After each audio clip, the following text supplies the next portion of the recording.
You're probably spending money every single month on things that used to make sense but don't anymore. And the tricky part, most of it feels normal. It feels like just the cost of living now.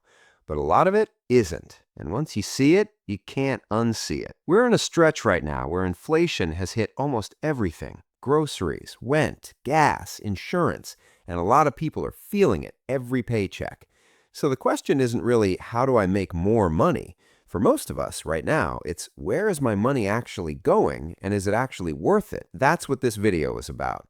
By the end, you're going to have a clear list of 10 things that most people are still paying for out of habit, not because they're getting real value. And for each one, I'll break down what's actually happening and what you might want to do instead. No fluff, no guesswork. Let's get into it. This one's been dying for years, but a lot of households are still paying $60, $70, even $100 a month for it. The average American watches maybe 2 or 3 channels regularly. Streaming services, even if you have 3 or 4 of them, usually come out cheaper. And if you're honest about what you actually watch, you might only need 1 or 2. This is one of the easiest ones to cut. Gyms count on this. Their whole business model relies on people signing up in January and stopping by March. If you haven't been in the last 30 days, you're just donating money. And there are free alternatives, YouTube workouts, walking, bodyweight exercises that actually get results if you stick with them. A K-Cup or an espresso pod can run you anywhere from 70 cents to over $1 per cup. If you drink a cup every day, that's $20 to $30 a month. A bag of good ground coffee does the same thing for a fraction of that. The convenience is real, but the math isn't. It's not just the big purchases that drain a budget. It's the small ones that repeat. The next few on this list are like that. They don't feel expensive in the moment, but over a year, they add up to real money. When you buy a phone, a laptop, or a TV, the store is going to push an extended warranty. And here's the thing. Most electronics either fail fast within the first few months, or they last for years. The sweet spot where a warranty actually pays off is pretty narrow. Manufacturers usually cover the early failures already.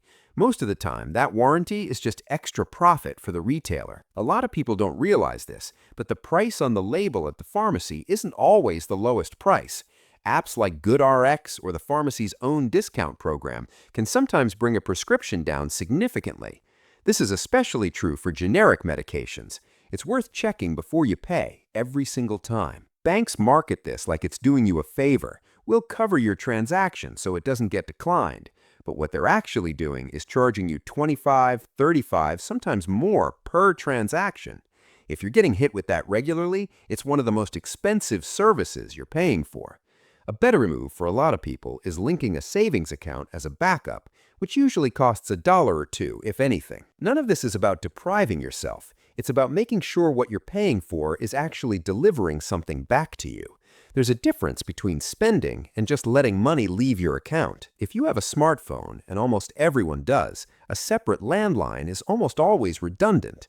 Some people keep it for a fax or a home alarm system, and that's fair. But if it's just sitting there, that's $15 to $30 a month going nowhere. Most cars on the road today run perfectly fine on regular unleaded. The only time you need premium is if your owner's manual specifically says required, not recommended.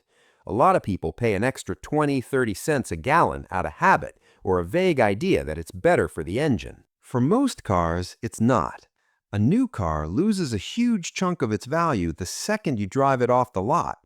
A certified pre-owned vehicle, one that's been inspected and comes with a warranty, can save you thousands and still give you years of reliable driving. For a lot of people living paycheck to paycheck, this one alone can lower a monthly car payment by $100 or more. You treat these habits as fixed costs. They feel permanent because they're automatic, but most of them aren't contracts you can't break. They're choices, and that's actually good news. This one hits the hardest because it's the most invisible. Streaming services, apps, cloud storage, meal kits, box subscriptions, they pile up.